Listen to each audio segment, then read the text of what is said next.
पनवेल तालुक्यातील मौजे करंजाळे वडघर येथील पनवेल उरणला जाणारा गाडी नदीवरील पूल हा 2005 पासून गेली 19 वर्षे बंदावस्थेत असलेला आहे।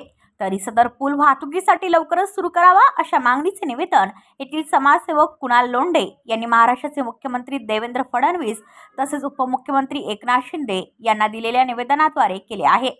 या निवेदनात कुणाल लोंढे यांनी म्हटले आहे की सदर पूल हा 26 जुलै 2005 मध्ये झालेल्या महापुरामध्ये गाडी नदीवरील पूल हा धोकादायक झाला असल्याने गेली 19 वर्षे हा पूल बंद आहे। या बंद पुलामुळे बाजूला असलेल्या पुलावर मोठ्या प्रमाणात वाहतूक कोंडी होते, अनेक वेळा अपघात सुद्धा होतात। त्यामुळे बंद असलेला पूल लवकरात लवकर सुरू करणे गरजेचे आहे। तर या संदर्भात सार्वजनिक बांधकाम विभाग सिडको प्रशासन यांनी दखल घेऊन हा नागरी प्रश्न सोडवावा, यासाठी महाराष्ट्राचे मुख्यमंत्री देवेंद्र फडणवीस व उपमुख्यमंत्री एकनाथ शिंदे यांनी संबंधित खात्यातील अधिकाऱ्यांना आदेश द्यावेत अशी मागणी सुद्धा त्यांनी केली आहे। ब्युरो रिपोर्ट पनवेल वार्ता न्यूज। आपल्या परिसरातील बातम्या आमच्यापर्यंत पोहोचवण्यासाठी स्क्रीनवर दिलेल्या क्रमांकावर संपर्क साधू शकता।